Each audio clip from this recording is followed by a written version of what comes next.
ஆண்டவரும் இரட்சகருமாகிய இயேசு இணையற்ற நாமத்தில் நான் உங்கள் யாவருக்கும் என்னுடைய அன்பின் வாழ்த்துதலை தெரிவித்துக் கொள்கிறேன். இந்த புதிய மாதத்தை காண செய்த தேவன் மாதத்தில் உங்களோடு இருந்து உங்களை அழகாய் வழி நடத்துவாராக.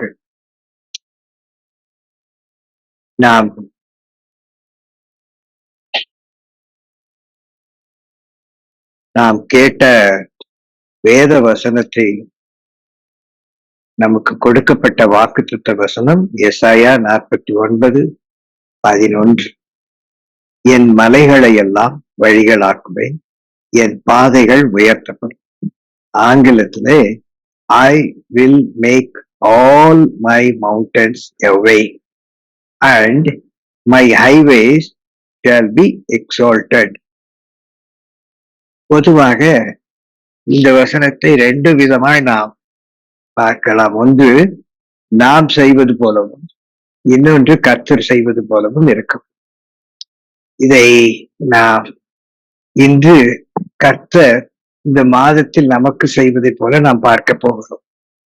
பொதுவாக மனிதர்கள் என்ன செய்வார்கள் என்றால், இந்த மலைகளை நாம் ஒரு பிரச்சனைகளாக, பாடுகளாக, நம்முடைய நமக்கு எதிராய் வருகிறவைகள் எல்லாவற்றையும் நாம் பார்க்கிறோம். என் மலைகளை எல்லாம் வழிகளாக்குவேன்.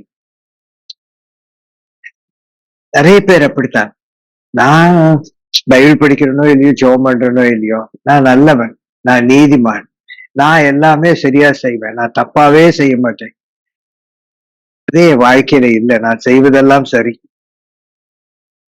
என்று தங்களுடைய மலை போன்ற பிரச்சனைகளை நாங்களே வழிகளாக்கிக் கொள்வோம் என்று ஒரு மக்கள் இருப்பார்கள்.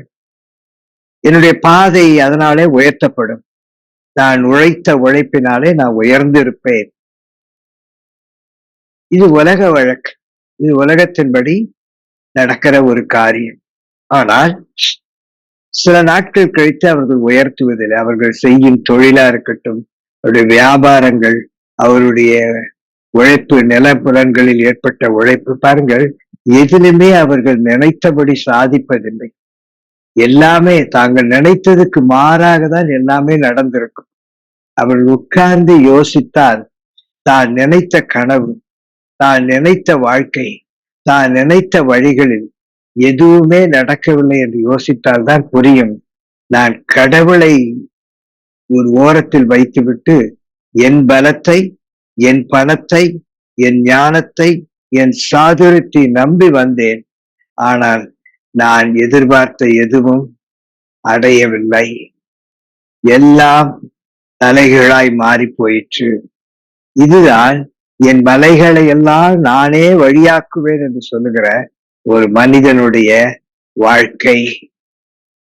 நான் பாதைகளை சரி பண்ணி விடுவேன், என் பாதைகள் எல்லாம் உயர்த்தப்பட்டு விடும் என்று சொல்லி வேகமாய் போன அநேக பாதைகள் தவறானதாய் போய்விடுகிறது. அவர்களால் எதையும் சாதிக்க முடியாது. கோயிலுக்கு போறதை விட, நான் என் வேலை ஸ்தலத்துக்கு கோயிலுக்கு போறதை விட, நான் என்னுடைய தொழில், கோவிலுக்கு போறதை விட நான் என்னுடைய வயல், கோவிலுக்கு போறதை விட என் உறவுகள், கோவிலுக்கு போவதை விட என் நண்பர்கள் என்று கடவுளுக்கு அடுத்தபடியாய் தங்களுடைய நீதியை, தங்களுடைய நியாயத்தை பெருமையாய் வாழ்கிற இவர்கள் கர்த்தருக்கு முன்பதாய் பெருமை இழந்து போய் நிற்பார்கள். ஆனாலும் என்ன சொல்லுவார் தெரியுமா? நான் எல்லாம் கரெக்டா இருந்தேன், நீங்கெல்லாம் தப்பு, நீங்கெல்லாம் குறைவுள்ளவர்கள், உங்களாலதான் எனக்கு இந்த நஷ்டம்னு சொல்லுவார். ஆனால் தான் கடவுளை மறந்து, கடவுளை தள்ளி வைத்து விட்டு, என்னுடைய கனத்தில், அதான் இங்க காயின் ஆபேலும் அப்படிதான், ரெண்டு பேரும் காணிக்கத்தான் செலுத்தினாங்க. ஆனால் இவன் தன்னுடைய பலத்தின் ஆள், தன்னுடைய இரத்தத்தை சிந்தி, தன்னுடைய வேர்வையை சிந்தி உழைத்த கனிகளையும் எல்லாவற்றையும் கொண்டு போகும் பொழுது, இது என் உழைப்பினுடைய பலன், இது என்னுடைய மகிமை, இது என்னுடைய ஆசீர்வாதம். ஆகவே இதிலே போனா போது கடவுளுக்கு நான் கொடுக்கிறேன் என்று வந்தார்.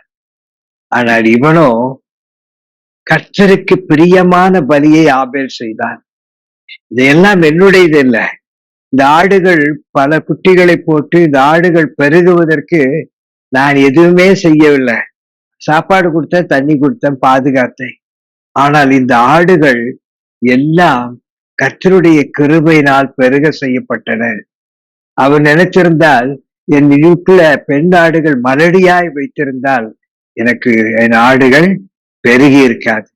ஆனால் என் ஆடுகள் மலடியாய் இல்லாமல், மலட்டுத்தன்மை இல்லாமல் என் ஆடுகள் எல்லாம் நிறைய பொழிந்தன என்று சொல்லி, கர்த்தருக்கு பிரியமான ரத்தம் சிந்துதல் இல்லாமல் பாவ மன்னிப்பு இல்லை என்று சொன்ன அந்த அடிப்படையை, அந்த ரத்தத்தை ஆண்டவருக்கு காண்பிக்கும்படி ஒரு சரியான பலியை கொண்டு போய் நிறுத்தினார். 2 பேரும் ஜெபிக்கிறவர்கள், 2 பேரும் கிறிஸ்தவர்கள் தான். ஆனால் ஒரு கிறிஸ்தவன் கடவுளுக்கு அடுத்தபடியா தன்னை வைத்துக் கொண்டான். இன்னொரு கிறிஸ்தவன் கடவுளே தள்ளி வைத்துவிட்டு தன் பணம், தன் வாழ்க்கை, தன் நீதி, நான் நல்லவன், நான் அதிசயமான், எல்லாரும் என்னை பாராட்டுகிறார்கள், எல்லாரும் என்னை நல்லவன் என்று சொல்லுகிறார்கள், என் நீதி என்று சொல்லி மலைகளை எல்லாம் இவன் வழிகளாக்கி கொண்டான். ஆனால் இவன் வழிகள் எல்லாம் வாழ்க்கை உடைந்து போய் நின்றது. அவன் பாதை உயர்த்தப்படவில்லை, அவன் பாதைகள் தாழ்த்தப்பட்டது. ஆகவேதான் இந்த வசனத்தை நல்லா கழிக்கிறார். என் மை மவுண்டன், மை மவுண்ட், மலைகளை குறித்த வேதம் என்ன நமக்கு சொல்லுவது தெரியுமா?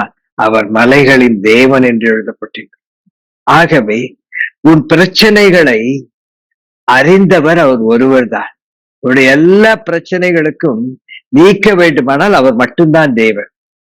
ஏனென்றால் இந்த பிரச்சனைகளின் வழியாய் ஒரு வழியை உண்டாக்குகிற கர்த்தர் அவர். கர்த்தர் இல்லாமல் நீ எதை மலைகளிலே வழியை உண்டாக்கினாலும் நீ உயர்த்தப்பட்டவனாய் இருக்க மாட்டாய். உன் வழிகள் எல்லாம் முள்ளும் நெரிஞ்சலுமாய் மாறிவிடும்.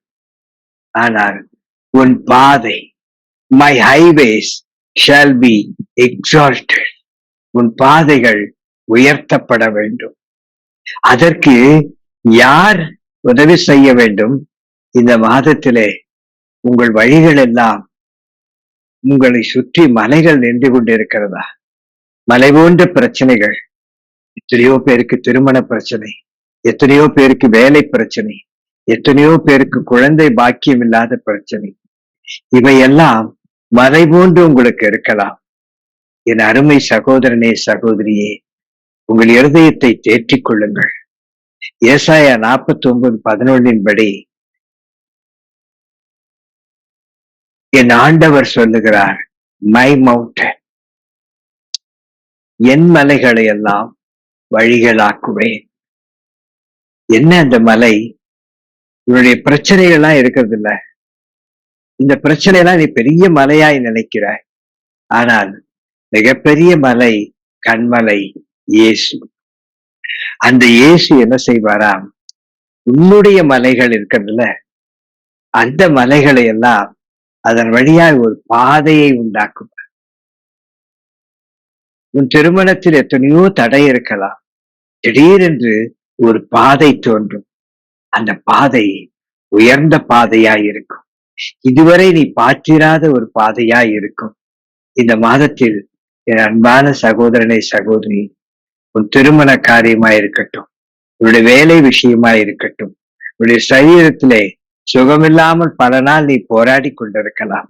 அல்லது உன் கணவனின் மனம் மாற்றத்திற்காக, அல்லது உன் பிள்ளைகளின் ஆசீர்வாதத்திற்காக, அல்லது குழந்தை பாக்கியத்திற்காக, எதற்கு வேண்டுமானாலும் உன்னை சுற்றி பெரிய மலையாய் இருக்கிறது என்று நீங்கள் நினைப்பீர்களானால், ஆண்டவர் திட்டமாய் உங்களுக்கு சொல்லுகிறார், நான் வழிகளை உண்டாக்கி தருவேன். அந்த வழி எப்படி தெரியுமா இருக்கும்? ஒரு அழகான பாதை. ஆனா அந்த பாதையை, ஒரு வழி திறக்கப்படும், அந்த வழிக்குள்ளே நீ போனீங்கன்னு ஒரு அழகான பாதை. அது எந்த பாதை தெரியுமா? உயர்ந்த பாதையா இருக்கும். பாருங்க, நம்ம ஹைவேஸ்ல போறதுக்கும் லோக்கல்ல போற பாதைக்கு வித்தியாசம் இருக்கு இல்லையா? உயர்ந்த பாதை, அது ஒரு ஆசீர்வதிக்கப்பட்ட பாதையாய் உங்களுக்கு இருக்கும். இந்த மாதம் நொறுங்கின உள்ளத்தோடு நீங்கள் காத்திருப்பீர்களானால் கர்த்தர் உங்களுக்கு உதவி செய்வார். ஒரு ஆச்சரியமான ஒரு வார்த்தையை உங்களுக்கு கற்றுக் கொடுக்கிறேன். If you are willing to make a way for God, He will make a way for you.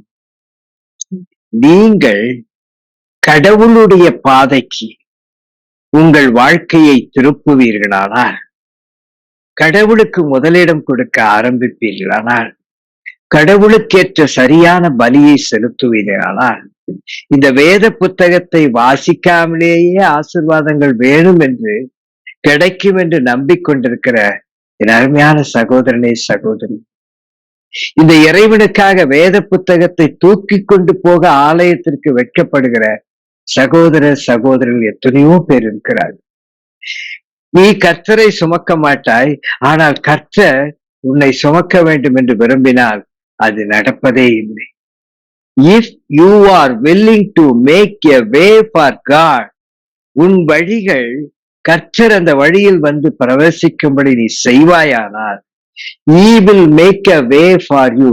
உனக்கு ஒரு சரியான வழியை அவர் காண்பிப்பார். அதனாலதான் God will make a passage across the mountain.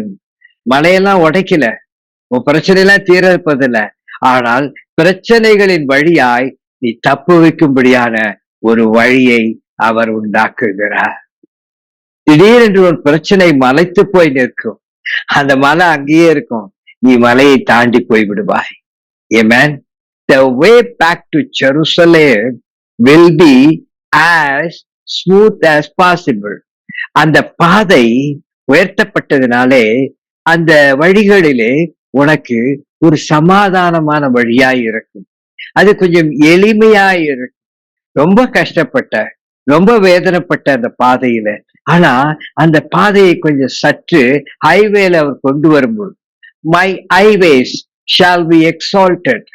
உன்னுடைய பாதை ஹைவேக்கு வரும்பொழுது உன்னுடைய பிரயாணம் கொஞ்சம் ஸ்மூத்தாக மாறுகிறது. உன்னுடைய பிரயாணம் ஒரு அமைதியாய் சமாதானமாய் மாறுகிறது. ஒவ்வொரு முறையும் first gear, second gear, third கியரை போட்டு போட்டு போட்டு காரை இந்த பக்கம் வளைச்சு, சைட்ல ஸ்கூட்டர் வருதா, ஆடு வருதா, மாடு வருதா, இது எல்லா பிரச்சனைகளோடு வாழ்ந்த உனக்கு ஆண்டவர் உன்னை ஹைவேயில் கொண்டு நிறுத்தி வரும் பொழுது உன்னுடைய பிரயாணம் சமாதானமாய் இருக்கும். My highway shall be exalted. எப்படி எக்ஸால்ட் பண்ணுவது தெரியுமா? He prepare a road for my people to travel. தேவன் என்ன செய்யறாரு தெரியுமா? என் பிள்ளைகளாம் அப்படியே நல்ல பாதையில நடக்கணும், ஒரு ஹைவேல கொண்டு வந்து He prepare a road, He prepare a highway. இந்த மாதம் நீ சமாதான பாதையில் நடத்த, பிரயாணம் பண்ண ஆண்டவர் உனக்கு உதவி செய்வார். இன்னும் அதை குறித்து நல்லா சொன்னா, I will repair the roads. உன் பாதையை அவர் செப்பனிடுவார். My mountain. அவர் அழகா சொல்றாரு, வாழ்க்கையில இருக்கிற எல்லா பிரச்சனையும் தூக்கி என் மேல வச்சது, அது என் பிரச்சனை, மை மவுண்டன். ஆனா அந்த மை மவுண்டன்ல, மவுண்டனை பொறுத்த வரைக்கும் ஸ்டெபிலிட்டி அண்ட் செக்யூரிட்டி. இன்னொரு ஞாபகம் வைத்துக் கொள்ளுங்கள், மலைகள் இல்லாமல் ஒரு நாளும் நீ தேவனிடத்தின் அருகில் வரவே முடியாது. The higher you go, the closer you come to God. இந்த நீ உயர உயர உயர நீ இறைவனிடத்தில் வருகிறார். That's why mountains are holy. இந்த பிரச்சனைகள் எல்லாம் உனக்கு ஆசீர்வாதம். That's why. அதனாலதான் அவர் மலைகளின் தேவன். எப்பா பிரச்சனை எல்லாம் அவர்தான் அந்த பிரச்சனையை வச்சிருக்காரா, அவர்தான் எனக்கு வச்சிருக்காரா? இல்ல, இந்த மலைகள் இருப்பதினால்தான் நீ ஆண்டவரை அருகே போக, what is good and holy is up. என் சகோதரனை, சகோதரியை, நீங்கள் உவாகம் 32:12 வாசிச்சார், கர்த்தர் ஒருவனே அவனை வழி நடத்தினார். அவர் ஒருவரே, அவர் ஒருவரே, அவர் ஒரே. எப்படி வழி நடத்தினார் தெரியுமா? 13ஆம் வசனத்துல, பூமியில உயர்ந்த ஸ்தானங்களின் மேல் அவனை ஏறி வர பண்ணினார். எதுக்கு மேல வர பண்ணார் தெரியுமா? இந்த பிரச்சனைகளுக்கு மேலெல்லாம் எதுக்கு தெரியுமா கொண்டு வந்து நிறுத்துறாரு? வயலில் விளையும் பலனை அவனுக்கு புசிக்க கொடுத்தார். கண்மலையில் உள்ள தேனை, கற்பாறையிலிருந்து வடியும் எண்ணெயை அவன் உண்ணும்படி செய்தார். அவனை வனாந்திரத்தில் அழைத்து வந்ததால்தான் மன்னாவை கொடுத்தார். வனாந்திரத்தில் அழைத்து வந்து இரவும் பகலும் அக்கினியும் மேகஸ்தம்பமாய் இருந்து அவனை காப்பாற்றினார். கண்மலையை பிளந்து தண்ணீரை கொடுத்தார். பிரியமானவர்களே, சங்கீதம் 95:4 பூமியின் ஆழங்கள் அவர் கையில் இருக்குது, பர்வதங்களிலும் உயரங்களும் அவருடைய எல்லா பிரச்சனத்திலும் உயரம் இருக்க. அதுல உயரத்துல என்ன தெரியுமா இருக்கு? உன் பலன், உன் தேன், உன் கற்பாரிலிருந்தபடி எண்ணெய், இவை எல்லாம் அங்க இருக்கு. அவை பர்வதங்களின் உயரங்கள் அவருடையது. Amen. Strength of the hills is கிறிஸ்துவனுக்கும் கிறிஸ்துவை உடையவனுக்கும் ஒரு இஸ்ரவேலனுக்கும் மிக முக்கியமானது closer to God. நீ தேவனை நெருங்க நெருங்க நெருங்க பரலோகத்தில் வாசம் செய்யும் தேவனின் ஆசீர்வாதங்களை சுமக்க ஆரம்பிப்பாய். உன் பாதைகள், நீங்கள் மலைகளிலே போகலாம், அப்படியே ஸ்ட்ரைட்டா அப்படியே நடந்தெல்லாம் போக முடியாதுல்ல. ஒரு பக்கம் காரம் இருக்கும், ஒரு பக்கம் உயரம் இருக்கும், இருக்கும் up and downs, lot of up and downs, full of ups and downs. மலைகள் என்றாலே அப்படித்தான். உன் வாழ்க்கையிலே நிறைய அப்ஸ் அண்ட் டவுன்ஸ் இருக்கிறதா? பிரியமானவர்களே, இந்த மலையை குறித்து உங்களுக்கு என்ன தெரியும் தெரியுமா? அதனாலதான் சங்கீதக்காரன் சொன்னா 121:1 எனக்கு ஒத்தாசை பர்வதங்களுக்கு நேராக என் கண்களை எடுக்கணும். என்னுடைய பிரச்சனைகளுக்கு எல்லாரையும் தீர்க்க ஒருவர் உண்டு, அவர் மலைகளின் தேவன். அவரிடத்திலே என் ஒத்தாசை ஒரு பர்வதங்கள். என்னுடைய சுயபலத்தை எப்படி காயின் தான் ரத்தம் சிந்தின தன்னுடைய ரத்தத்தின் பலனை கொண்டு வந்து கொடுத்தான். இவன் சொன்னா ஆடுகளை மேய்த்த தேவன் சிந்தின ரத்தத்தை கொண்டு வந்து கொடுத்தான்.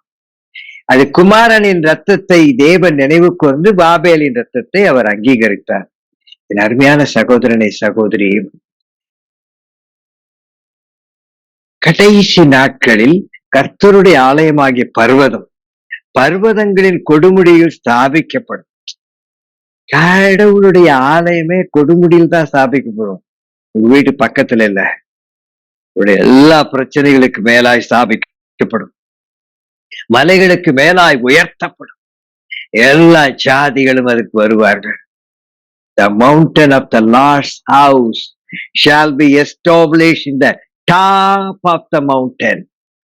உடைய எல்லா பிரச்சனைகளுக்கு மேலாய் உயர்த்தப்படுகிறவர் தான் உன் தேவன்.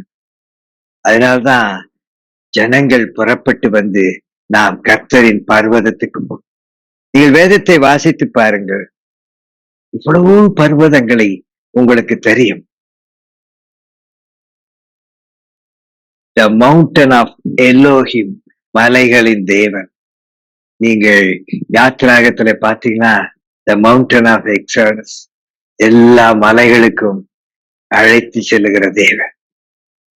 உடைய எல்லா பிரச்சனைகளுக்கு மேலாய் ஒரு வழியை உண்டு பண்ணுகிற தேவன். ஏமேன். மவுண்டன்ல நீங்க நல்லா யோசிச்சு பாத்தீங்கன்னா மலைகள் இல்லைன்னா உலகமே இல்லை இல்ல. ஆண்டவர் லோத்த சொன்னாரு, டேய் ஒரு மலை இருக்கு, ஓடி போய் தப்பிச்சுக்கிடாரு. ஐயோ அவ்வளவு பிரச்சனை இருக்கிற இடத்துக்குலாம் எனக்கு வேணாம், நல்ல ஒரு அருமையான ஒரு நல்ல ரோடு, நல்ல வீடு, நல்ல பங்களா, நல்ல நிலபுலன்கள், நல்ல சொத்து, இது இருக்கிற இந்த சமனான வெளியில நான் இருக்கிறேன் அப்படின்னு உன்னை திருத்த முடியாது. போ. மனைவியை இழந்தான். வாழ்க்கையில் பலவித பாவமான காரியங்கள் பின்பதாய் நடந்தது. அவன் சந்ததியே இஸ்ரவேலுக்கு விரோதமான சந்ததிகளாய் மாறியது. என் அருமைக்குரியவர்களே, மலைகளில் உன்னை சுற்றி இருந்தால் பயப்படவே பயப்படாதீங்க. ஏன் தெரியுமா? மலைகளின் வழியாய்த்தான் தேவன் உன்னை காப்பாற்றுவார். ஏன் தெரியுமா? Why are mountains are so special தெரியுமா? 60 to 80% உன்னுடைய ஃப்ரெஷ் வாட்டர் மலைகளிலிருந்து தான் வருகிறது. ஏமா, இந்த உலகமே மலைகளிலிருந்து தான் தண்ணீர் வருகிறது. Half of the world's population depends on mountain. மலைகளை நம்பிதான் நம்முடைய மக்களும் நாமும் உலகமும் வாழ்ந்து கொண்டிருக்கின்றது. நீ இந்த மலைகளை பார்த்து பயப்படுகிறாய். இந்த மலை இல்லாவிட்டால் எனக்கு ஆசீர்வாதமே இல்லை. அதனாலதான் ஆண்டவர் சொன்னாரு, மலை இருக்கும், ஆனா உன் விசுவாசத்தினால் அந்த மலையை நீ பெயர்த்து போக பண்ண முடியும். ஏமே, அந்த மலை தூரமா, அந்த மலையெல்லாம் உடைச்சிருன்னு சொல்லல, அது தள்ளி வை. ஆனா அந்த மலையிலிருந்து ஆறு ஓடி வரும், அந்த மலையிலிருந்து ஃப்ரெஷ் ஏர் வரும், அந்த மலையிலிருந்து பனி உருகி உன் ஆறுகளாய் உன் குடும்பத்தை, உன் வாழ்க்கை எல்லாம் இருக்கு. ஏன் தெரியுமா? அந்த மலைகளுக்கு மேலாய் ஒருவர் இருக்கிறார், உன் பிரச்சனைகளுக்கு மேலாய் ஒருவர் இருக்கிறார். அதனாலதான் அவர் சொல்றாரு, அது உன் முன்னாடி தானே நிக்குது, பயப்படாத. என்ன நம்புறியா? என்ன விசுவாசிக்கிறாயா? மலைகளை பார்த்து கொஞ்சம் தள்ளி போய் நில்லுங்கப்பா. அங்கிருந்து அது ஆறு ஓடி வருது. மலைகளுக்கு மேல, உன் பிரச்சனைக்கு மேல ஆண்டவர் நிக்கிறாரு. நான் அவரை பார்க்கணும். எனக்கு ஒத்தாசை வரும் பர்வதங்களுக்கு நேராக கண்களை காண்பு. ஏன் தெரியுமா? Nothing is impossible with God. அவரால முடியாததே இல்லை. நான் விசுவாசிச்சா இந்த மலைகளையே எனக்கு ஆசீர்வாதமாய் மாற்றி தருவார். நீங்க பழைய ஏற்பாடுல பார்த்திருக்கிறீங்களா? மலைகள்லாம், அந்த பழைய ஏற்பாடுல சொன்ன மலைகள் எல்லாம் ஸ்பெஷலா பார்த்திருக்கீங்களா? த மவுண்ட் ஆஃப் சீனாய். சீனாய் மலையில் என்ன வந்தது? கர்த்தருடைய வேதம் வந்தது, வார்த்தை வந்தது. இந்த வார்த்தையை விட ஏதாவது பெருசா இருக்கா? ஒண்ணுமே கிடையாது. த மவுண்ட் ஆஃப் ஜியா, சீயோன் மலையிலே உன் ஆசீர்வாதங்கள். த மவுண்ட் ஆஃப் ஹோரேப், ஆபிரகாமுக்கு ஒரு ஆடு கிடைத்தது, ஈசாக்கு தப்புவித்தார். த மவுண்ட் ஆஃப் ஆலிவ், ஒலிவை மரம். ஆமென், ஆசீர்வதிக்கப்பட்ட மரம். கொல்கதா மலையிலே உன் பாவங்கள் மன்னிக்கப்படுகிற சிலுவை. ஆமென். Mount of Hermon, mount of Moriah, தேவனுடைய ஆலயம். இதெல்லாம் சாதாரணமா இல்லைங்க. நீதான் நினைக்கிற உன்னை சுற்றி இருக்கிற மலை உனக்கு சாபம் என்று. மலைகளுக்கு மேலாய் ஒருவர் இருக்கிறார்.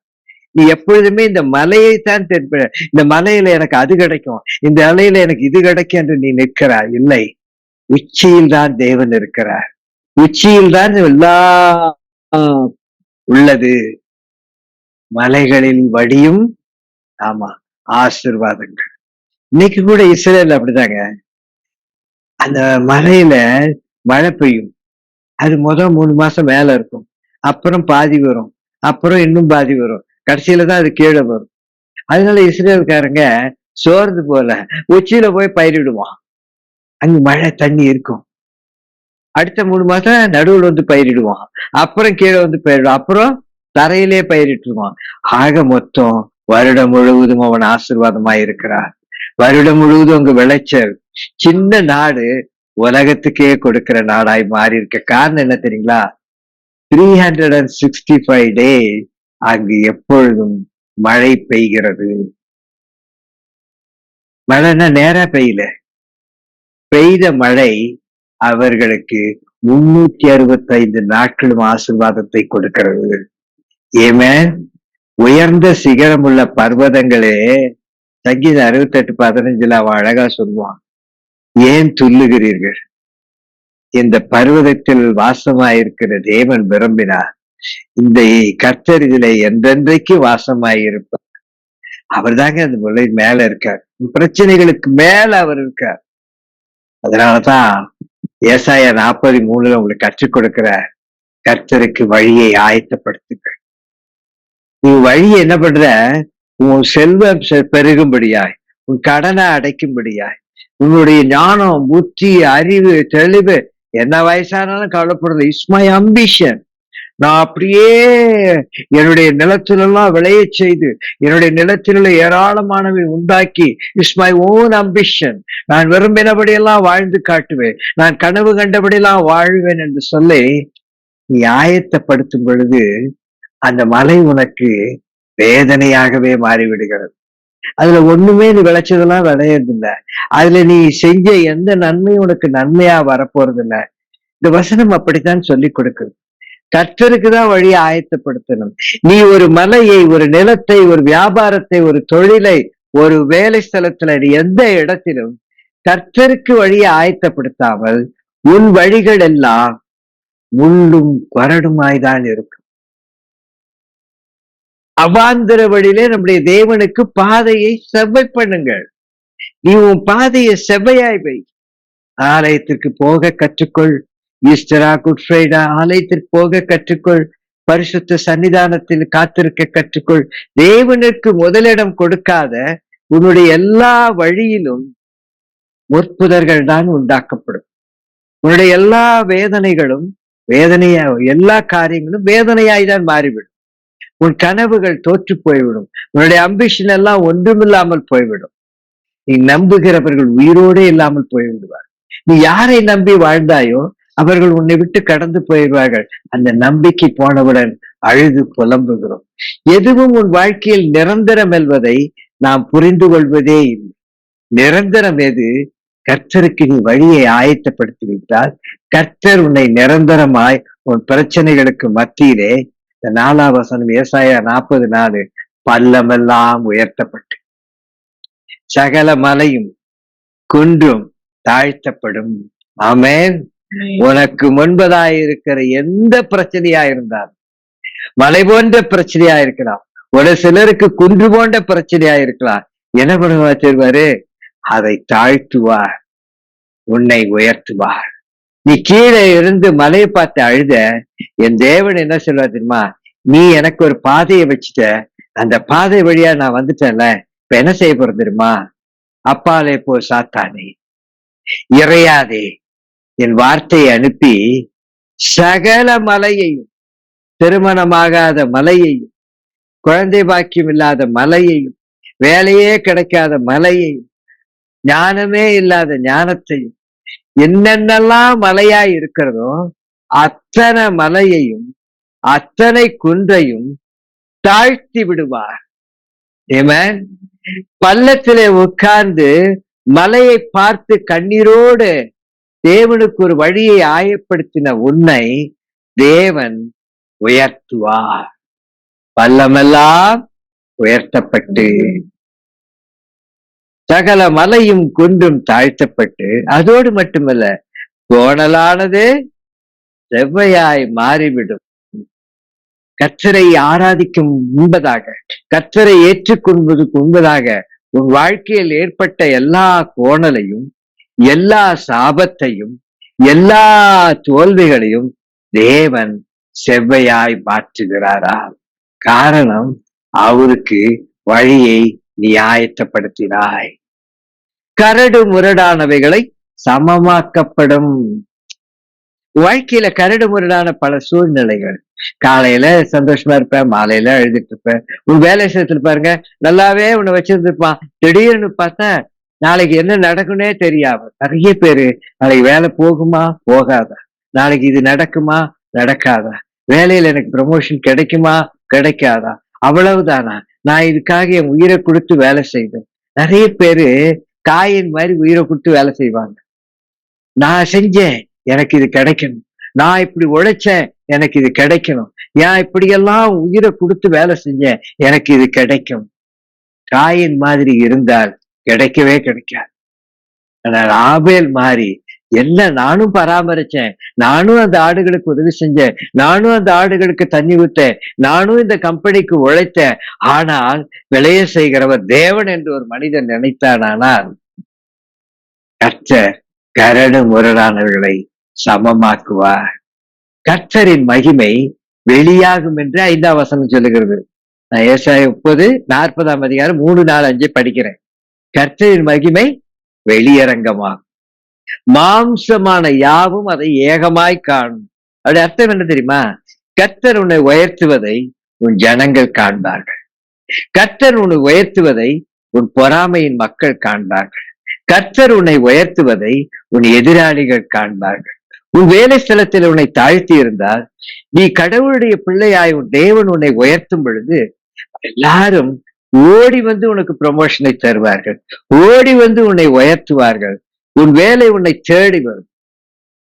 இது யார் சொன்னதுன்னு எழுதியிருக்கு தெரியுமா இந்த வசனம்? கர்த்தரின் வாக்கு அதை உரைத்தது என்று. எங்கு தெரியுமா உரைக்கப்பட்டது? வனாந்தரத்தில் கூப்பிடுகிற சத்தம் வெந்தாயிற்று. நீ ஒரு வனாந்தரத்தில் உட்கருகிறாய். இந்த காலை வேளையில ஒரு சத்தம் உரைக்கிறது. என்னன்னா, மாம்சமான யாவும் காணும்படிக்கு, உன் விரோதிகள் எல்லாம் காணும்படிக்கு இந்த ஏப்ரல் மாதத்திலே உன் வழிகளை நான் சரியாக்கி, உன் பாதைகளை உயர்த்தி, என் மகிமையை வெளியரங்கமாக்குவேன். நான் யார் என்பதையும், நீ யாருடைய பிள்ளை என்பதையும் நான் வெளியரங்கமாக்குவேன். இந்த ஏப்ரல் மாதம் உன் ஆசீர்வாதத்தின் மாதம். தேவன் உன்னை உயர்த்துகிற வெளியரங்கமான தேவனுடைய மகிமை வெளிப்படுகிற ஒரு நேரம். ஆண்டவரே, மலையை பார்த்து குன்றை பார்த்து சோர்ந்து போய் உட்கார்ந்து விட்டேன், அது எனக்கு எல்லா ஆசீர்வாதங்களையும் கொடுக்காமல் நிறுத்தி கொண்டது என்று கலங்கி நிற்கிறேன். இப்பொழுது நாம் சொல்லுவோமா, ஆண்டவரே, கர்த்தரின் மகிமை எனக்குள் வெளியரங்கமாகும்படிக்கு, மாம்சமான யாவும் ஏகமாய் காணும்படிக்கு, என் பிள்ளைக்கு குழந்தை பாக்கியம் உண்டாகட்டும், என் மகளுக்கு திருமணமாகட்டும், என் மகளுக்கு வேலை பாக்கியம் கிடைக்கட்டும், என் பிள்ளைகளுடைய வாழ்க்கையில ப்ரமோஷனும் அவர்களுக்கு கிடைக்க வேண்டிய நியாயமானவைகள் கிடைக்கட்டும். மாம்சமான யாவும், என் உறவுகள் என்னை பரிகசித்தார்கள். அவ்வளவுதானா? நாங்கள் கோடி கோடியாய் சம்பாதிக்கிறோம், நாங்கள் ஏராளமானவைகளை அனுபவித்துக் கொண்டிருக்கிறோம், நீங்கள் தான் இப்படி இருக்கிறீர்கள், நீங்கள் எல்லாவற்றையும் இழந்து நிற்கிறீர்கள், நீங்கள் அனாதைகளைப் போல நிற்கிறீர்கள் என்று மாம்சமான யாவரும் ஏகமாய் காணும்படிக்கு கர்த்தரின் மகிமை உங்களுக்கு வெளியரங்கமாகும் மாதம் என்று கர்த்தரின் வாக்கு இன்று உங்களுக்கு உரைக்கப்படுகிறது. எப்பொழுது? கர்த்தருக்கு நீ வழியை ஆயத்தப்படுத்தினால். ஆமென். பர்வதங்கள், சங்கீதம் 125:2 பர்வதங்கள் எருசலேமை சுற்றிலும் இருக்குமா போல, உங்களை சுற்றி பர்வதமாகிய பிரச்சனைகள் இருக்குமா போல, கர்த்தர் இது முதல் என்றென்றைக்கும் உங்களை சுற்றிலும் இருப்பார். இந்த ஏப்ரல் மாதம் பர்வதம் சுற்றி இருந்தது, ஆனால் இயேசு உங்களை சுற்றி இருக்கிற ஒரு மாதம். ஆகவே என்ன செய்ய வேண்டும்? சங்கீதம் 37:5 படி உன் வழியை கர்த்தருக்கு ஒப்புவித்து அவர் மேல் நம்பிக்கையாயிரு, அவரே காரியத்தை வாக்கியப்படுவார். ஆமென், ஆமென். ரோமர் 8:28 சொல்லி நான் முடிக்கிறேன். அன்றியும் அவருடைய தீர்மானத்திற்படி அழைக்கப்பட்டவளாய் தேவனிடத்தில் அன்பு கூறுகிறவர்களுக்கு, இந்த ஏப்ரல் மாதத்திலே இந்த தேவனிடத்தில் நீ அன்பு கூறுவாயானால், இந்த தேவனுக்கு நீ முதலிடம் கொடுப்பாயானால், இந்த தேவனை உன் உள்ளத்தில் ஏற்றுக்கொண்டிருப்பாயானால், இந்த ஆண்டவரும் இரட்சகருமாகி இயேசு கிறிஸ்து மீது நீ அன்பு கூறுவாயானால், இந்த இயேசு கிறிஸ்துவனுடைய வார்த்தைகளுக்கு செவி கொடுப்பாயானால், இந்த வார்த்தைகளுக்கு கீழ்ப்படிந்து நடப்பாயானால், இந்த ஆண்டவருக்கு நான் எந்நாளும் வாழ்வேன், இந்த மலைகள் என்னை விட்டு நகற்றும் என்று நீ விசுவாசிப்பாயானால், இந்த பிரச்சனை தீர்ந்து விட்டா போதும் என்று நினைக்க வேண்டாம். இந்த பிரச்சனை தீர்ந்த பிறகு என் ஆண்டவருக்காக நான் வாழ்வேன், என் ஆண்டவருக்கு வாழ்நாள் முழுவதும் முதலிடம் கொடுப்பேன், ஆலயத்திற்கு செல்லுவேன், வேதம் வாசிப்பேன், உண்மையாய் வாழுவேன், கடவுளுக்கு பயந்து நிற்பேன் என்று நீ தீர்மானம் பண்ணினவளாய் ரோமர் 8:28 படி அவருடைய தீர்மானத்தின்படி நீ அழைக்கப்பட்டவளாய் இந்த நாளில் இதை செய்தியை கேட்டுக்கொண்டிருப்பாயானால், தேவனிடத்தில் நீ அன்பு கூர்ந்தால் சகலமும் நன்மைக்கு எதுவாக ஏப்ரல் மாதம் உனக்கு நடக்கும் என்று கர்த்தர் உரைக்கிறார். நான் அல்ல, கர்த்தர் சொன்னபடியே உங்களுக்கு நடக்கும். கர்த்தர் நல்லவர். இந்த வார்த்தை கர்த்தருடையது. நான் சொல்லல, கர்த்தர் எனக்கு சொன்னாரு அப்படின்னு சொல்ல வரல. கர்த்தர் வேதத்தில் சொல்லியிருக்கிறார் ஒரு வார்த்தை. இந்த மாதத்தில் யாரெல்லாம் அவரிடத்தில் அன்பு கூறுகளோ சகலமும் நன்மைக்கு எதுவாய் மாறப்போகிறது. நன்மைக்கு எதாய் மாறியவர்கள் கண்களை மூடி, ஆண்டவரே என் வழிகளை உமக்கு நீ வருவதற்கு திறந்து வைக்கிறேன், என் இருதயத்தை திறந்து வைக்கிறேன். எனக்கு சகலமும் நன்மைக்கு எதுவாய் மாறுவது மட்டுமல்ல, யாரெல்லாம் மாம்சமான யாரெல்லாம் என்னை வேதனைப்படுத்தினார்களோ, வார்த்தையில் என்னை நோகடித்து அழ வைத்தார்களோ, அவர்களுக்கு ஏராளம் இருக்கிறது, எனக்கு ஒன்றுமில்லை என்று இளக்காரமாய் பேசினார்களோ, அவர்கள் எல்லாரும் ஏகமாய் காணும்படிக்கு இந்த மாதம் உடைய மகிமை வெளியரங்கமாய் வருவதாக. ஜெபிப்போமா? நம்ம எல்லாம் ஜெபம். ஆண்டவரே, உடைய சமூகத்தில் எங்களை தாழ்த்தி ஒப்பு கொடுப்போம். தங்களுடைய பிள்ளைகளை அருகில் இருந்தால் பிள்ளைகள் மீது தங்கள் கரங்களை வைத்துக் கொள்ளட்டும். ஆண்டவரை, தங்கள் பிள்ளைகள் மீது கரம் வைத்த பெற்றோர்கள், தங்களுடைய சகோதரன் மீது கரம் வைத்த பெற்றோர்கள், தங்களுடைய பெற்றோர்களை கரம் வைத்த பிள்ளைகள், அல்லது தங்களுடைய மனதிலே அவர்கள் உருவங்களை வைத்து, ஆண்டவரே என் பிள்ளைக்காக நான் ஜெபிக்கிறேன், என் மகளுக்காக, என் மகனுக்காக, என் சகோதரனுக்காக, என் தாய்க்காக, என் தகப்பனுக்காக, என் மருமகளுக்காக, என் மருமகனுக்காக, ஆண்டவரே எங்கள் குடும்பத்தில் உள்ளவர்களுக்கு முன்பதாய் இருக்கிற மலைகள் எல்லாம் தாழ்த்தப்பட்டு பள்ளங்கள் எல்லாம் உயர்த்தப்படும்படி உதவி செய்யும் என்று யாரெல்லாம் கண்ணீரோடு உங்கள் மத்தியில் நிற்கிறார்களோ அவர்கள் எல்லாரையும் உயர்த்துவீராக. உங்களுடைய இந்த ஏப்ரல் மாத வாக்கு தத்துவம் நீ கொடுத்த இந்த வசனத்தின்படி அவர்கள் உயர்த்தப்படட்டும். ஏனென்றால் வேத வார்த்தை, வேதத்தில வார்த்தை பொய்த்து போனதே இல்லை. கர்த்தருடைய வார்த்தை ஒரு நாளும் ஏமாற்றப்படாத வார்த்தை. அந்த வார்த்தை ஒவ்வொருவரையும் ஆசீர்வதிக்கட்டும்.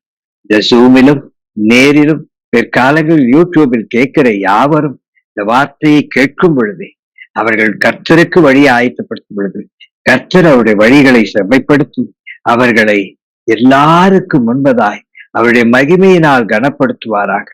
தோற்று போனிருக்கிறவர்கள் வெற்றிகளை காண முடியும். கிருபைச்சார், ஐயோ இவ்வளவு தடைகள் இருக்கு என் மகளின் திருமணத்திற்கு, இவ்வளவு தடைகள் இருக்கு என் மகனின் திருமணத்திற்கு என்றால் இன்றோடு தடைகள் நீங்குவதாக. இறையாதே என்று சொன்ன பொழுது படகு ஆடின படகு நின்றது போல இந்த குடும்பம் சமாதானத்தை காண்பார்களாக. இன்று முதல் கர்த்தருக்கு நான் முதலிடம் கொடுக்கிறேன் என்று கொள்ளுகிற வீட்டிலே ஆண்டவரே செழிப்பு பெருகுவதாக.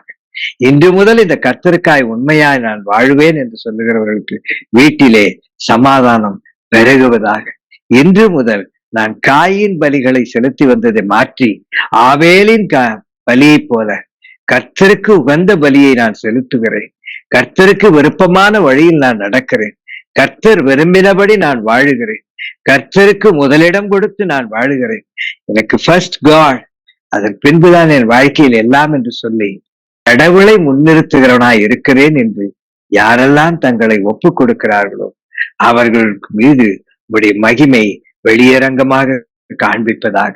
இவள் என்னை நம்பினால் ஏற்றுக்கொண்டால் நான் இவளை உயர்த்துகிறேன் என்று கோணலானவைகளை நேராய் மாற்றும். கர்த்தருக்கு யாரெல்லாம் ஒப்புவித்து அவர் மேல் நம்பிக்கையா இருக்கிறார்கள் அவர்களுடைய காரியங்களை நீர் வாய்க்க பண்ணுவீராக. ஒவ்வொருவருடைய வாழ்க்கையிலும் காரியங்களை வாய்க்கப்படும்.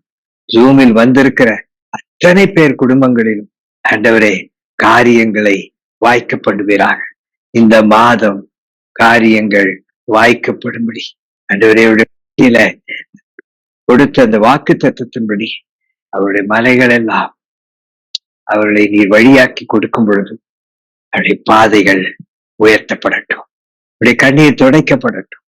சரீரத்திலே சுகவீனமாய் யாரெல்லாம் தங்கள் பலவீனத்தை குறித்து வருந்தி இருக்கிறார்களோ இயேசுவின் நாமத்தினால், மலைகளின் தேவனாகி இயேசுவின் நாமத்தினால், வல்லமில்ல தேவனாகி இயேசுவின் நாமத்தினால், உயிர்த்தெழுந்த இயேசுவின் நாமத்தினால் பாடுகளை சுமந்து தழும்புகளால் சுகமானீர்கள் என்று சொன்ன வார்த்தையை கொடுத்த அவருடைய தழும்புகளினால் என்று சுகவீனமாயிருக்கிற எல்லாரும் சுகமடைவார்களாக. கால்கள் பலனடையிற்று.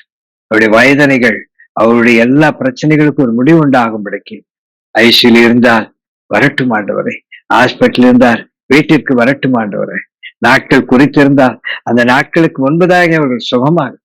இன்று சுகமாகட்டும்.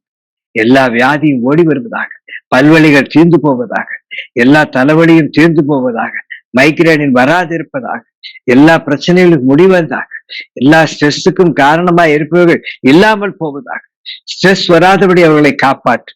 அவர்களுக்கு விரோதமாய் இருக்கிறவர்கள் மடங்கடிக்கப்பட்டு, கீழ்ப்படியாத தகப்பனோ, கீழ்ப்படியாத தாயோ, கீழ்ப்படியாத அண்ணனோ தம்பியோ, கர்த்தருக்கு ஒப்பு கொடுக்காத பிள்ளைகள் இருப்பார்கள். இன்று அவருடைய மனம் மாறுவதாக, இயேசுவின் நாமத்தினால் மாறுவதாக. குடும்பம் தழைக்க கிருபைத்தார், குடும்பத்திலே செல்வம் பெருக கிருபைத்தாரும், குடும்பத்திலே பிராஸ்பரிட்டி பெருகட்டும் ஆண்டவரே, குடும்பத்திலே கடன் தாழ்த்தப்படட்டும், ஆசீர்வாதம் உயர்த்தப்படட்டும், குடும்பத்தினுடைய போராட்டங்கள் இனி வராதபடிக்கு தடுத்தரும். என் மலைகளின் தேவன், மலைகளிலே இவர்களுக்கு ஒரு வழியை ஆயத்தப்படுத்தி இவர்களுடைய பள்ளங்கள் எல்லாம் உயர்த்தப்படுவதாக. ஒவ்வொருவரையும் ஆசிர்வதி, ஒவ்வொரு குடும்பத்தை ஆசிர்வதி, ஒவ்வொருவரையும் ஆசிர்வதி, ஒவ்வொருவரையும் ஆசிர்வதி, ஒவ்வொருவரையும் ஆசிர்வாதி. மனம் திரும்பாத கணவன், மனம் திரும்பாத மனைவி, மனம் திரும்பாத பிள்ளைகள் திரும்பும்படி கட்டு. ப்ரமோஷன், எந்த விதமான ஆசீர்வாதம் இல்லாத, எந்த விதமான மகிழ்ச்சியும் செய்தியும் கேட்காத, எங்கெங்கெல்லாம் இந்த உலகத்து பிள்ளைகள் இருக்கிறார், வழிகளை ஆயத்தப்படுத்தி கர்த்தருக்கென்று வழியை வைத்திருக்கிற அந்த பிள்ளைகள் இன்று அவருடைய தேவைகள் சந்திக்கப்படுவதாக, அவர்களை தேடி குட் நியூஸ் வருவதாக, நன்மைகள் வருவதாக. சிட்டிசன்ஷிப் கிடைக்காதவர்கள், அமெரிக்க தேசத்தில் ஆண்டவரே கிரீன் கார்டு கிடைக்காதவளா இருந்தாலும் சரி, வேறு தேசங்களிலே PR கிடைக்காதவளா இருந்தாலும் சரி, அவள் எல்லாருடைய வாழ்க்கையிலும் ஒரு அற்புதம் நடப்பதாக, கிடைப்பதாக, கிடைக்கிற வழி திறக்கப்படுவதாக, வழிகள் திறக்கப்படட்டும், அடைக்கப்பட்டவைகள் திறக்கப்படட்டும். மலை போன்ற பிரச்சனைகள், குன்று போன்ற பிரச்சனைகள் இன்று ஒன்றுமில்லாமல் போவதாக. ஒவ்வொருவரையும் ஆசீர்வதி. வீடு கட்டுகிறவர்கள் வீடு கட்டி முடிக்கிற எல்லா பிரச்சனைகள் தீர்ந்து போக உதவி செய்யும், கடன் பிரச்சனைகள் தீர்ந்து போக உதவி செய்யும். எங்கெங்கெல்லாம் அவர்களுக்கு பொருளாதார உதவி கிடைக்க வேண்டுமோ கிடைப்பதாக, நன்மைகள் உண்டாவதாக. இயேசுவின் நாமத்தினால், இயேசுவின் நாமத்தினால், இயேசுவின் நாமத்தினால், இது இயேசுவின் நாமத்தினால் மட்டுமே முடியும். யாராலும் முடியாது, என்னால் முடியாது, எங்களால் முடியாது, உழைக்கிறவர்களால் அல்ல, உண்மையாய் வாழ்கிறேன் என்று நினைத்து நீதிமான் என்று தங்களையே சொல்லிக் கொள்கிறவர்களால் அல்ல, கர்த்தரால் மட்டும் முடியும் என்று நம்புகிறவர்களுக்கு இன்று நடப்பதாக. இந்த மாதம் முழுவதும் வெற்றியின் மாதமாய் இருப்பதாக. இந்த மாதத்தில் இவர்கள் சமாதானத்தை காண்பார்கள். இயேசு கிறிஸ்து நாமத்தினால் ஒவ்வொருவரையும் ஆசீர்வதித்து ஜெபிக்கிறேன் நல்ல பிதாவே. ஆமென், ஆமென்.